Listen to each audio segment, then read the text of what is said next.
This weekend you've been working through a lot of what you've been through, understanding ways in which you didn't have choice and freedom when you were younger. And I've done a lot of work over many, many years uncovering that for myself. And I've been very interested in the last several years about how then to move forward with my life, how then to make meaning, how then to take back the power that I have over my voice, over my body, and how then do I rebuild my understanding of the world. What is the meaning of life? Well, it's 42, but beyond that, we're done. Break. So I've been very interested in rebuilding that and what it's led me to. And at any point after hearing this word, you can tune it out because all I'm going to be doing is saying the same thing over and over again with different examples. For me, it all comes down to Jesus. Just kidding, it's autonomy.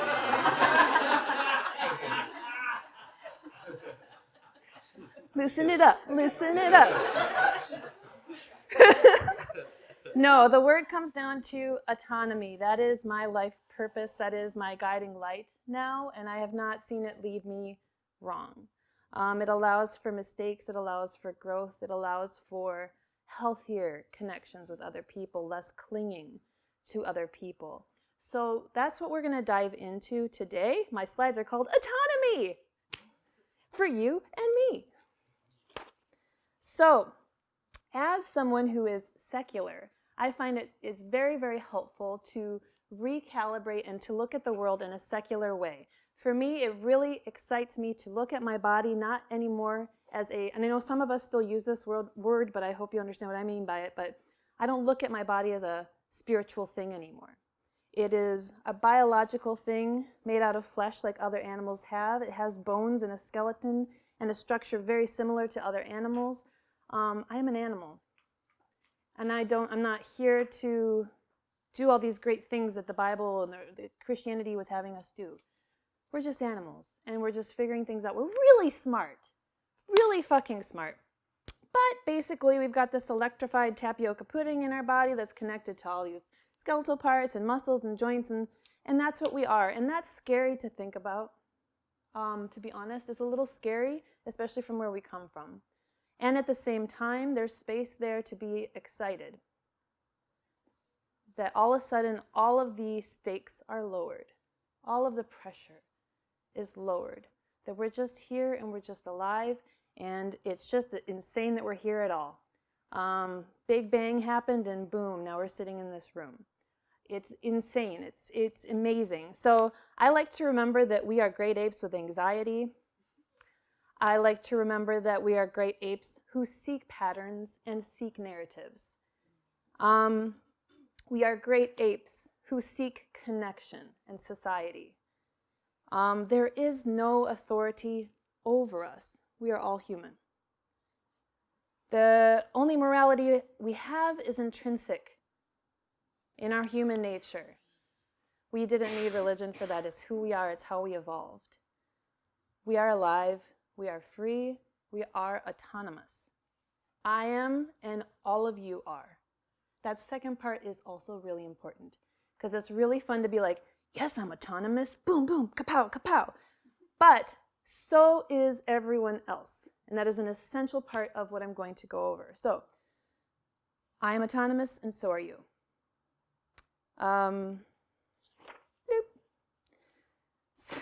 Too long didn't read. You have autonomy, and so do they. So just a quick reintroduction to who I am. I've connected with a lot of you already over this weekend, but my name is Marie. I have a podcast, coincidentally, called Everyone's Autonomous, and I talk about autonomy, and I talk about how to regain your autonomy and your voice and your power in your body post-religion, and how to do that within a societal structure as well. So we're talking about social justice issues. Is it fair to be repressing the bodily rights of certain people? Is that an autonomous value? It's not. So I like to dive into that kind of shit, and I like taking pictures and talking about religious trauma, like whatever. I grew up in a religious background like most of you. A lot of you had purity culture growing up. I did as well. The summary of religion is completely the antithesis of autonomy. So shifting your worldviews from being codependent, being told what to do, being told you can't make choices, into I am free, I can do whatever I want, and I can support other people doing what they want to, is a hard shift. Consciously, it might be easier. Subconsciously, there's still a lot of narratives playing out, whether it's from our religious backgrounds or whether it's from culture. Culture is also not super crazy about autonomy, especially for certain groups of people. So what I want to do, let's see, what do I want to do? I thought that once I released a belief in God, then butterflies would fly in and like carry me off into freedom land, and my mind would be unhindered. And turns out there's still a lot of synaptical channels that were built and a lot of cultural messages that were still playing out. And so I find that, yes, I released a lot of this toxic stuff, and there's still a lot more work to be done. I released a belief in a God 15 years ago, and I've been working full-time since then on kind of like the fallout, on kind of restructuring my mind and how I view the world. So that's what I'm here to talk about. That's what I'm excited to talk about, deconstructing more things and building up your autonomy. Bloop, bloop, bloop. So yeah, the slides, this is me reminding you that the slides are available to download with that tiny URL. I don't know if there was enough business cards for everyone, but if not, take a picture and pass it on. Yeah, either way, the URL is tinyurl/JF, Journey Free, SFO, San Francisco, 2020. So that's a tiny URL you can use. So this is the part where you use your paper and pen. We are going to do some visual exercises. I want you to imagine on your piece of paper 2 columns.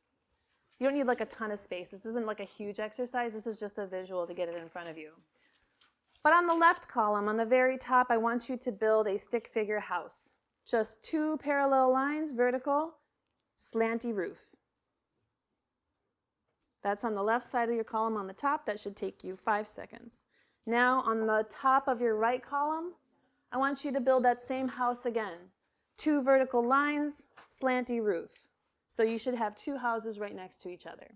1 house on the left side of the column, 1 house on the right side of the column. 5-second quality houses, that's it. Yeah. No blueprints, just go nuts. So you have 2 columns, visually, in your mind, with 2 houses. On the top of the left house, I want you to write me.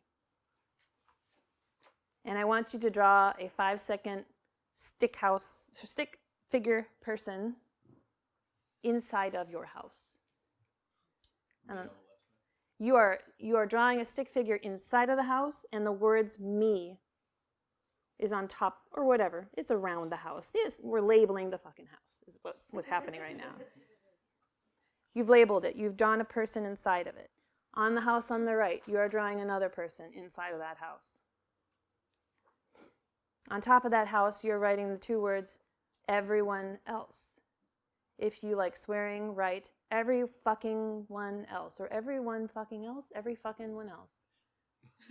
Or just write everyone else shit. Motherfucking everyone else. So you got your person in there, you got your 2 houses. This is the visual with which I try to function in my life.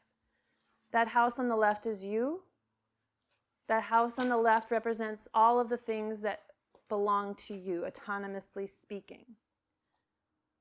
I do want to mention that sometimes our expressions of autonomy are hindered in ways regarding class, race, sexuality, that kind of thing. So this is a very, simple, watered down kind of way of looking at it, but I do want to acknowledge the complexity involved in that. It's not easy to be autonomous when you live under like a dictatorship, like stuff like that. So, all things being equal, we're putting that complexity to the side, not that it's not important, but just to get the main idea across. But that's important things to, this is important to keep in mind as you consider autonomy.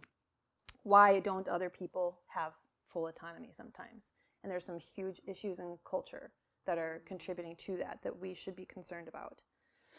So, blip, blip, blip, blip.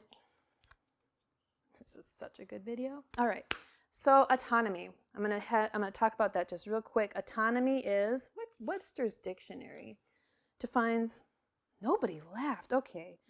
Autonomy is the capacity and the right to self-govern, making informed, uncoerced, these are all on the slides, uncoerced decisions. Your consciousness is a cognitive experience produced by your biological electrified meat sac, and autonomy refers to the right of the entirety of the body. Again, many factors can limit the sense of autonomy, such as social class, gender, blah, blah, blah. I am here to remind you that you have autonomy, and so does everyone else. So does everyone else. So I want to very quickly, within about a minute here, just throw out some examples of what are things that you or that any individual, that an entity, a person, has autonomy over. And write down the ones that you want to, maybe 5 or so on your list. But in the meantime, feel free to yell them out.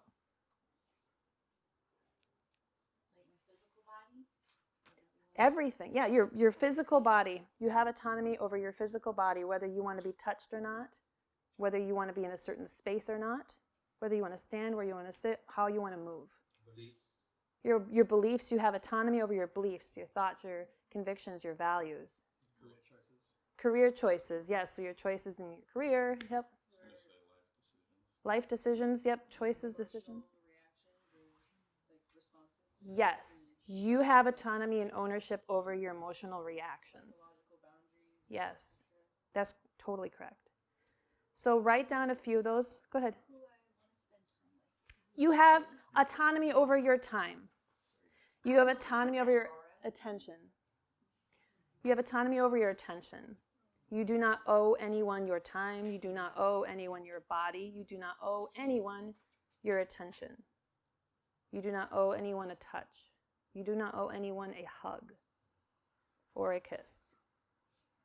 You are autonomous, and so is everyone else. So you're writing those examples under the left house because those are examples of things that you have autonomy over. And a few more examples of things you have autonomy over that belong to you. Your opinions, your feelings, your identity, your sexuality. The dynamic and the extent of your participation within relationships. Your body, your time, your health. You have autonomy over your health. You have autonomy over your information. These are all examples of things that belong to you, that exist within your realm of autonomy, that exist within your house.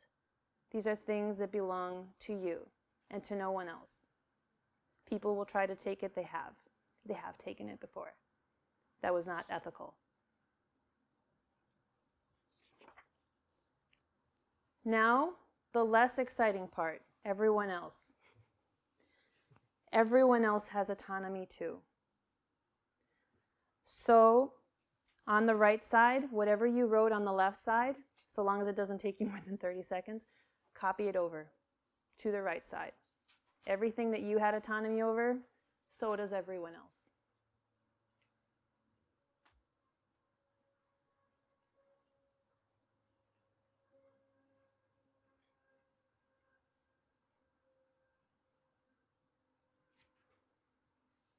It feels a little easier to get comfortable with the sense that I'm autonomous, because that means I get to eat chocolate and candy and stuff, and who would not be happy about that? However, what if someone doesn't want to date you? What if someone doesn't want to kiss you back? What if someone doesn't want to spend time with you? What if someone doesn't want to hear you talk about your feelings? Everyone else is autonomous, and so they get to choose what they want to do with their attention, with their body, with the relationships that they have, this is a really important piece to keep in mind. The other house. And that the other house is autonomous too. Everyone else is autonomous too over these same things that you're so excited that you have autonomy over. So does everyone else. And the sooner that we can let that seep into our mind, it's going to be easier to connect with people in a healthier way and to not cling on to things like their body that never belong to you. It never will. Any access that you have to their body is ongoing and consensual and can be revoked at any time, and that's completely appropriate because they're autonomous too. It's not personal. We're all autonomous. So, examples of autonomy.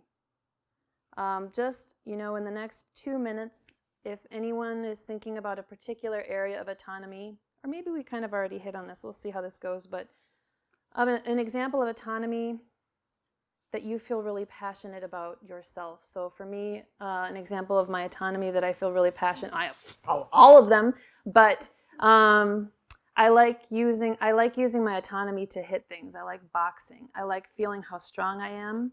I like feeling how powerful I am, and I like being angry.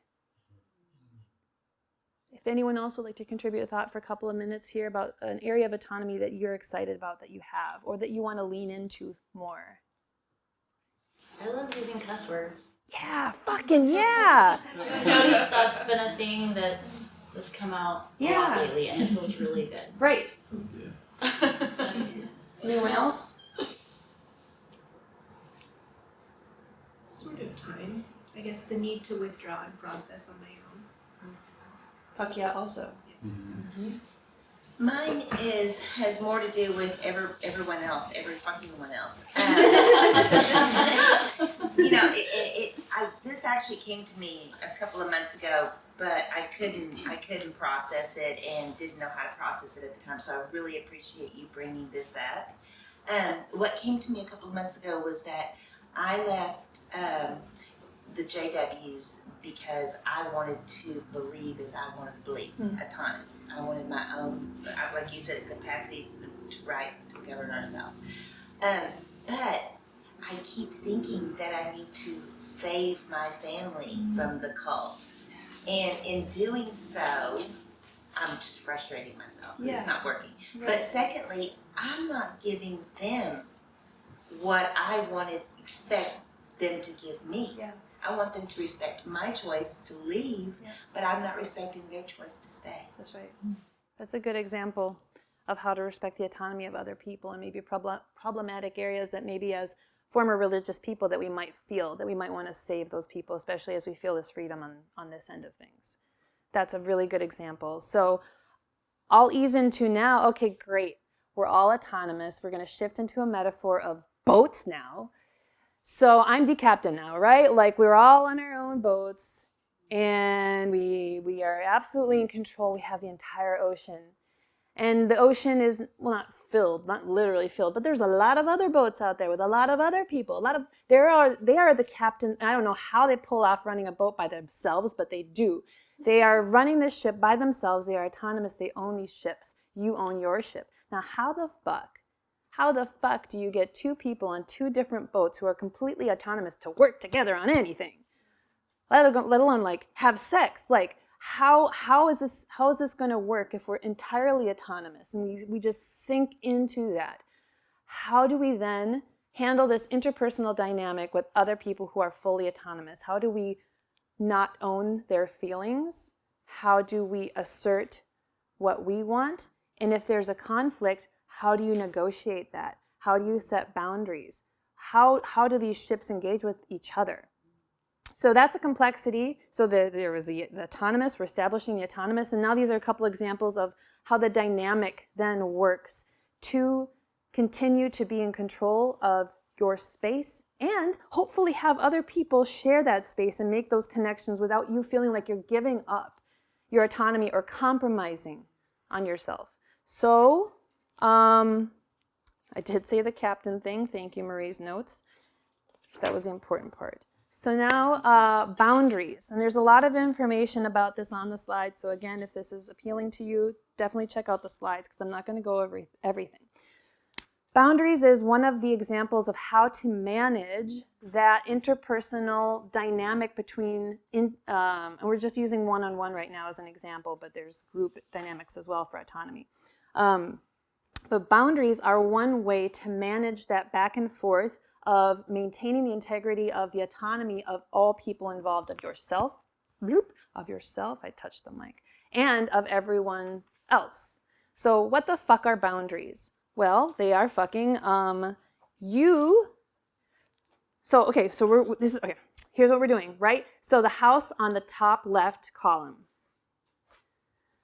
Around what you visually see in your head as the ground, you're going to kind of like draw a little dotted line around the ground.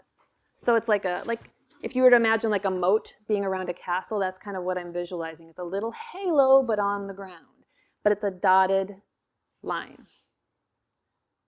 And the dotted line infers that like it's flexible, that like some people can come in, there's some filters involved, there's some things that you can adjust in terms of, it's a semi-permeable membrane if you want to get nerdy about it. That's what boundaries are. That is where the activity of boundaries happen. They happen around your home. You set the boundaries. What do you set the boundaries on? Other people's homes? No. You set the boundaries on things that belong to you. And we already made a list of things that you have autonomy over. That's a big fucking list of things you get to control. You don't get to control the list that was under the other house, though. You don't get to control that. What you do get to control is how this house interacts with you. And that is boundaries. You can set a boundary with someone that you're dating. You can say, I am open to trying this and that, and this is a thing I'm not open to doing. And they might say, that sounds fantastic, I am on board. The other person might say, nope, I really wanted to do all the things. And then you don't do anything because you couldn't find a way to negotiate that. So you set your boundaries and it didn't work for them. And guess what? They're autonomous too. So if they don't like your boundary, then they can disengage. But they cannot, or if they do, it is unethical of them to cross that boundary. So boundaries are limitations that you can set on the things that belong to you as far as how other people engage with you. So, what are some examples of scenarios wherein you might set a boundary? I kind of mentioned a few right now. And sometimes they're explicitly communicated. Sometimes they are choices that you make with your body by leaving. Like if I'm overwhelmed and introverted, I am going to set boundaries and walk away because I've taken my body away from the situation, and that's a way I've set a boundary. What are other examples that you may have done already that you are thinking that, God, I fucking wish I would have done this, or something like that, boundaries that you want to set for things that belong to you? My mother wanting to talk about God. And, yeah. Right. Yes, you have autonomy over whether you're willing to talk about a very personal belief system. You have autonomy over whether you want to talk with anyone at all. So if someone is trying to force or coerce you into having a discussion you're not interested in, they are approaching a space of being unethical, of crossing your boundaries. And then you have that opportunity then to communicate your boundaries. I am not interested in discussing this. I will not discuss this with you. And they should respect that boundary, and if they do not, then you have more choices to make. To walk away, to stop a relationship. Yes, that's a really great example. Does anyone else have one? Yeah, so my wife and I had to put in place boundaries with my parents in a similar vein as to exposure of religious things for my kids when they're over. Specifically, you may not read, except for this, I've lined it up, this small portion of this kid's Bible, you may read these things because this is what we're okay with. everything else is out, and you may not present salvation gospel message to kids that's out. So there's a really good follow-up thought to that. What happens when you set a boundary? And okay, let's say that they don't want to lose connection with their grandkids, and so they're gonna do it begrudgingly. But what if they passive aggressively or even overtly try to make you feel guilty? Do you own that? Whose house is that in? Their feelings is in their fucking house. You establish your boundaries. Their feelings about your boundaries have nothing to do with you. Those belong to them. They can be hurt. You can tolerate their discomfort. Your boundaries are very important.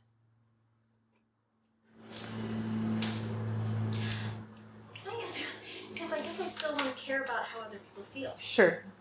And I still do want to be a loving and caring person. Sure. And so that, I think, gets messy. And I do appreciate you bringing that up because there's, of course, nuance. I feel like the way I'm presenting isn't completely binary, but it's a little bit black and white. But yes, you're right. There is some nuance in that because you do, and I mean, we get into that a little bit later. We're going to talk about negotiation when you really are hitting heads and then kind of reconsidering whether you have some kind of a flexibility potentially. But yes,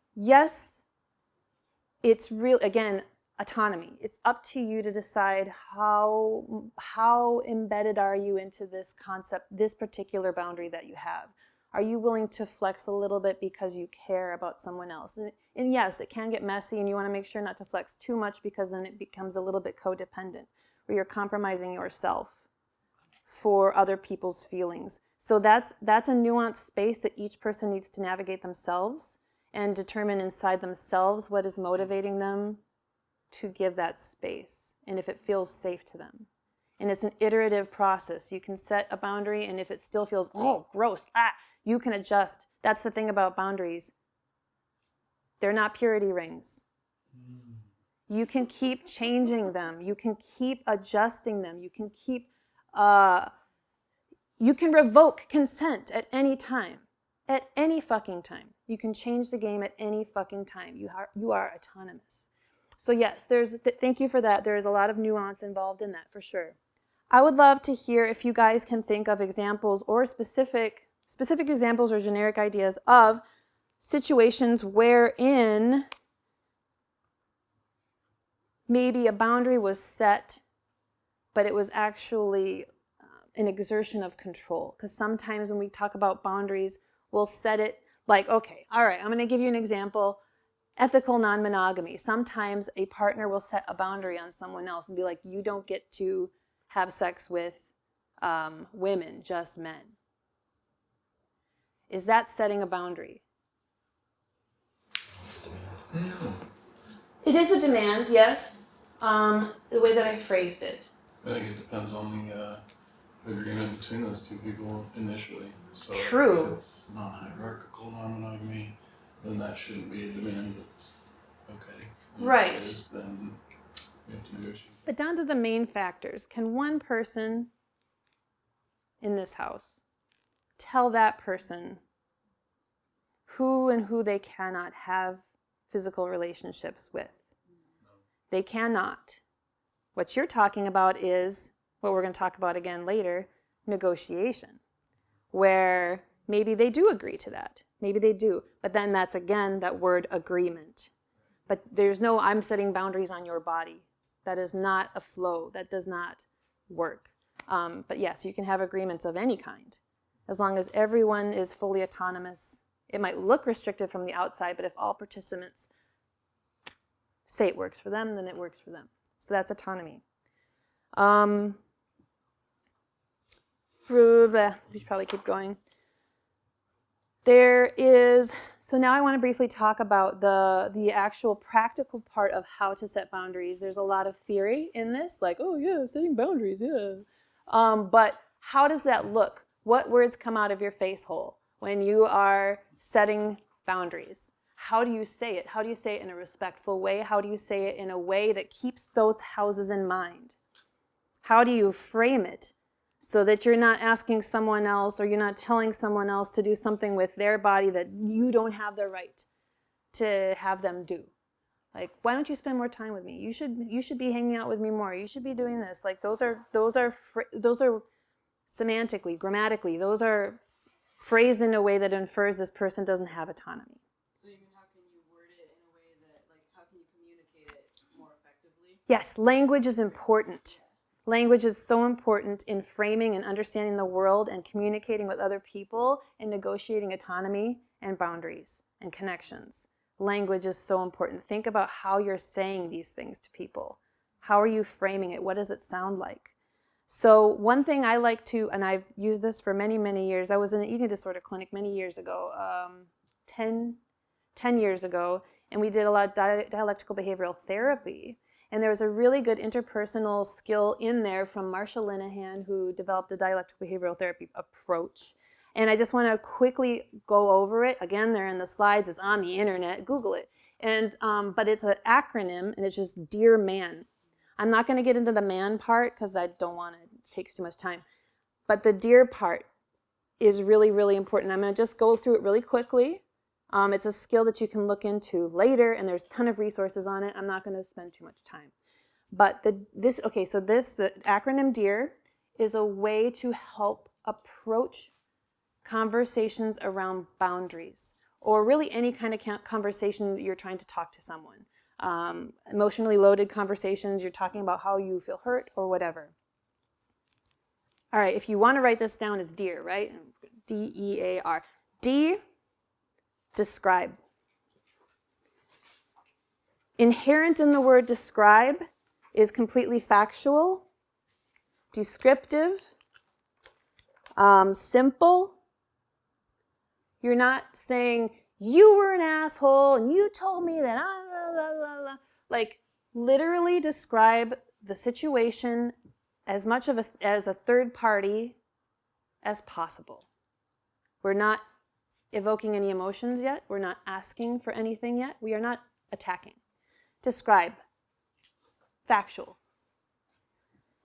E is for express. This is your opportunity to express your feeling, not to feel at them like, you're such a that's me being expressive about my feelings. No, that's you lashing out.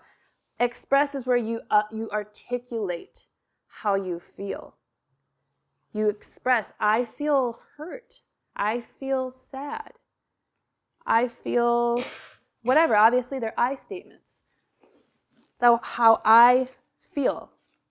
And you're taking accountability for your experience. It's not, you made me feel, you said this, and now I'm spiraling. That's your house.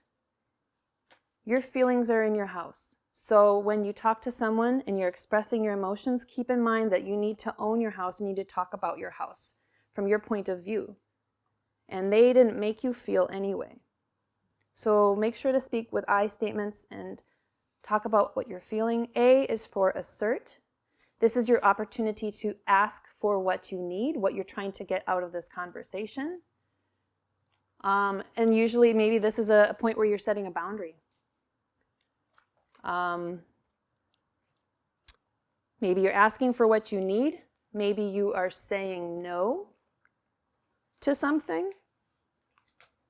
But you're saying it in a way that recognizes that you have autonomy, and and you're saying it in a way that recognizes that they also have autonomy. So this is the assert part. They might say no. And then the R is for reinforce. Reinforce is your opportunity to tell them, like, maybe it's, I'm telling my partner, we don't spend a lot of time together anymore. We only have 2 dates a month. This is my factual information. We have 2 dates a month. I feel really sad and I really miss you. That's the E. A, assert, I would really like to spend more time with you. Maybe we could go on 4 dates a month. I'm asserting something very clear and concrete. Reinforces, reinforces, yes. Reinforce is, there's 2 options here. So you're telling, or not 2 options, but there's 2 things you're saying. You're going to say, one thing, you're going to say how things are going to be if this need or whatever is met. So if my partner agrees to honey, if we can hang out for 4 dates a month, I'm going to just I'll feel really grounded. I'll feel really safe. And just explain to them what that would do for you if they were able to agree to that request. And then on the other hand, with reinforcement, if you're not able to make time for 4 dates a month, I'm going to probably continue to struggle with feeling connected to you. I don't know, and then maybe go into not that they need to own those feelings, but you're just expressing to them what is the potential outcome of that. Why is this so important to you? Because you're going down this path you don't want to go to of disconnectivity. So you're kind of letting them know where you're at and why this is an important ask. So that's the reinforcement piece. Letting the other person know the potential outcomes of having your request met or not. So look up Marsha Linehan, Dear Man, for more on this skill and more on DBT, really, or not, I don't know. So third element of the interpersonal, all these ships in the boat, how do we get anything done thing? We've got boundaries, right? We got that little dotted line around your house that you get to decide who gets to come in, who gets to do what, and for how long. Now we got this other thing called consent. Consent is a good word. Now what I want you to do is on that left house that says me, from that house to the right house, I want you to draw a dotted line to that house with a little arrow. So it represents this movement towards that other house, but it's a tentative, cautious, respectful movement. And that represents consent. It represents seeking consent. So you are in your home and you're trying to negotiate with these other people that are in other homes, and so you are walking over there and you are having conversations with them. You are seeking consent. It's kind of like the opposite of boundaries, right?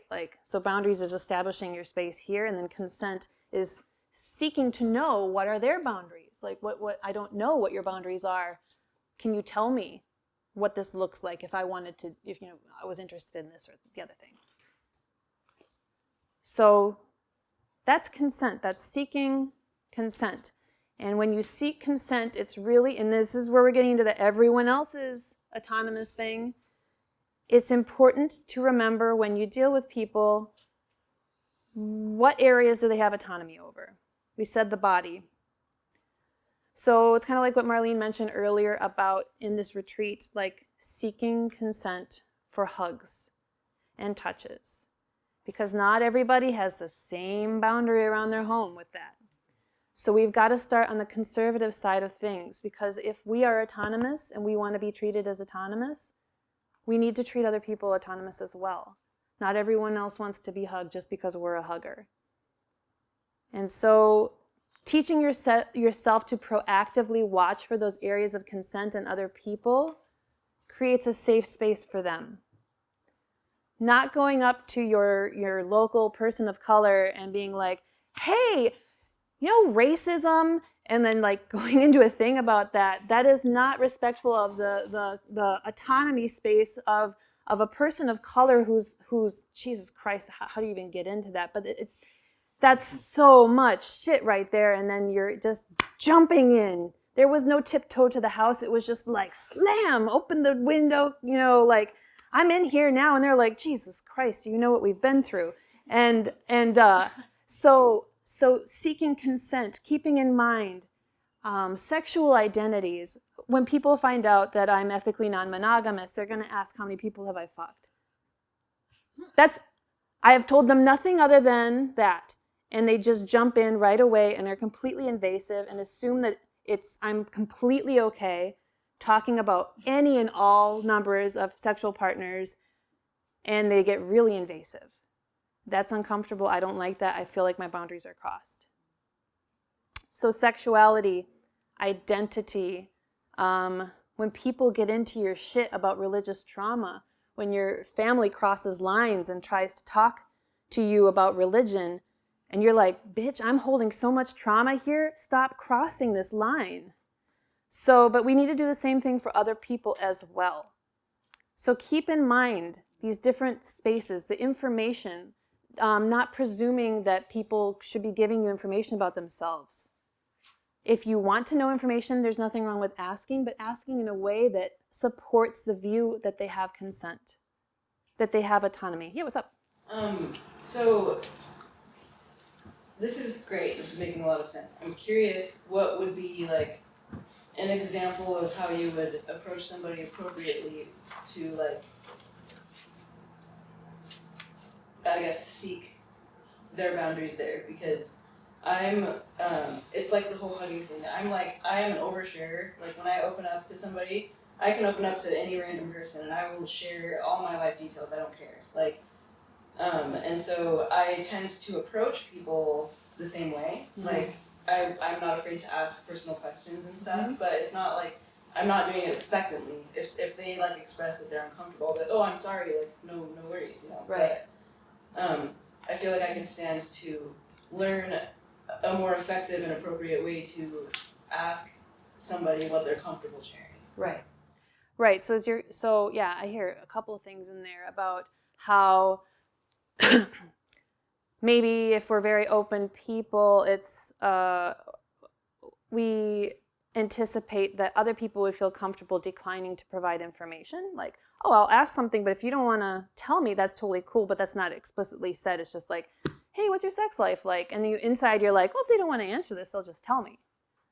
So I see a little bit of that in there, but also I think more to your point, I think was what you're trying to say, then how to be more proactive and thoughtful about that when you are talking to someone. And I think it's usually just like a comma. You usually just add a comma and then a little bit of a phrase at the end. Like, it's just like, if I'm talking to someone, I mean, usually unless someone broaches a topic around their sexuality or their identity, I'm not gonna get into it with them. I trust people will open up about certain things if they want to, and if they start revealing small parts of their identity, I might take one small step. I'm not gonna ask what they did last night in bed with their partner. Like, I'm gonna be like, just asking like, oh, do you have... Dipping your toes in the water. Yeah, and just seeing if they are going to continue to provide and illustrate an open boundary. And if they start closing off, you just turn it off. Yeah. They're in charge of their house. Part of that's like being in tune to body language. Right, yes, and or if you aren't into that or you, whatever, there's words. Again, like the whole comma thing. So like, a lot of times when people do talk to me about ethical non-monogamy, I really appreciate when they'll ask those really annoying questions sometimes, but then they'll have a comma afterwards and they'll be like, oh my God, I'm so curious about what your sexual experience has been like. Are you open to talk about that? Right. Bloop, bloop, done. I might say, no, I'm not feeling that right now. You have a face and it makes me feel weird, and I might not want to do that.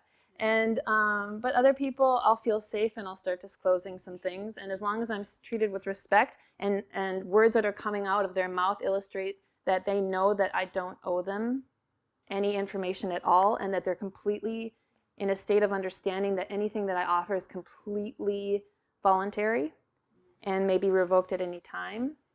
As long as people are speaking to me that way, I feel pretty safe. So it's just making sure to add a little bit of English in there that illustrates that they of course have the freedom to not answer. It is cumbersome. It makes you say more things, and that's annoying, right? But then it creates a sense of safety. You're watching out for other people's boundaries. Not everyone is perfect at setting boundaries. Sometimes people cross their own boundaries. And they can create some trauma for themselves. I do that a lot. It's really hard for me. So it's very complex, and I think we help each other when we watch out for each other's boundaries. So that's part of the reason why I like to do that. So thank you for that. So simply said, consent is that communication with someone to see if what their boundaries look like. And it's not a binary one and done, oh, you want to have sex with me? Okay, we're going to do that now. Like, it's iterative, it is ongoing, it is shifting, it can change. it's consent is important.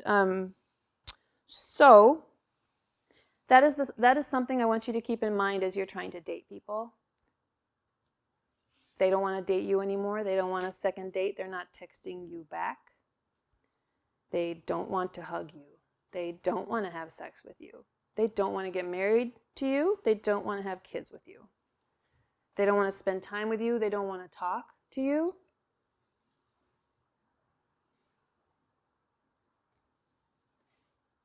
That is boundaries that is appropriate for them to set, and that is about their house, not yours. So, there are a lot more slides, but this is really going quite well. Again, if you want to download these, you can. I have some more information here about how to mentally frame consent-seeking language when you're talking to people, about being non-possessive, non-judgmental, working in tiers, as we talked about, acknowledgement around when someone's disclosing something very personal. I like to make sure to acknowledge that, like, thank you for sharing that, because I'm aware of what they just shared with me, and I'm aware that they pushed their boundaries and they gave a lot of themselves, and I appreciate that vulnerability. Quickly, the last one is negotiating. Negotiating is, well, let's see. What is negotiating? It's when not everything lines up, right? Like, you got a set of Go Fish cards over here. They've got a set of Go Fish cards over here. You've got King, 10, Jack. They've got Jack, 10, 2. You don't have all the same cards. They're asking for a 2. You don't have one. Should they get mad? Like, why don't you have a 2? Why don't you have kids with me? Like, come on, let's have kids. And they're all like, I don't have a 2. I don't know what to tell you. Like, this is what was dealt in the deck. I don't have it. So what do? When you're looking for that 2, and they don't got that 2? I think I just reversed roles here, but you know what I'm saying? Like, the match is not happening. What do? Do you flush the relationship down the toilet? Maybe you do. Maybe it's a deal breaker. I don't know. But there's space for negotiation. And this is just an example of having kids, but there's space for negotiation of reconsidering, like, okay, I want to have kids, but am I open to other possibilities? Am I willing to negotiate here? Like, or is this the bottom line for me? So there's some self-awareness, some self-reflection there that you can offer into the conversation, and see if you can kind of work with the other person as well to see, okay, you say you're not interested in this, but can we just deconstruct that a little bit and see if there's something more under there, and see if there's some way you can get the cards to match. But they might not. But the negotiation skills are on this slide. There are a lot of mental things to keep in mind as you're negotiating with someone. It is an art. It is important to keep in mind the concept of dialectic, that opposites can be true, opposite emotions can be true. You can love someone and want to spend the rest of your life with them and break up with them. That their feelings are valid and your feelings are valid, to embrace nuance. There's a bunch more information on the slides about this to keep in mind as you're negotiating with people, as well as some examples of different types of negotiation. One of the last slides is, what if they say no? What if you want to date them and they say no? What if they break up with you? Like, how do you deal with someone exerting their autonomy in such a way that makes you cry for days? Do we attack them? Or is there a healthier way that we can contextualize the feelings that we have after someone sets boundaries that are appropriate around their home that makes us feel sad? When I was broken up with in June, I cried for days, and I wrote for 6 hours about how it felt, because my brain wanted to say, I have been rejected. I am not good enough. What happened is he said no. He looked around his house and he's like, I don't have these Go Fish cards anymore. I don't feel these things for you anymore. And I'm like, cool. I mean, that makes me sad, But I value autonomy. I value mine. I value yours. I value you knowing yourself. I value you respecting and telling me where you're at. I see you when you say you don't have these things in common with me anymore, and I don't feel rejected. I feel excited for your autonomy, for your path and where it's going. I feel excited for you to find partners that make you happy and that are good fits for you. And guess what? I'm sad. I can be sad. I'm not angry though. I'm sad that we don't have that in common anymore. That we don't have those relationship things in common anymore. But we still have a relationship. We just took those goldfish cards away. Those particular ones of a romantic relationship.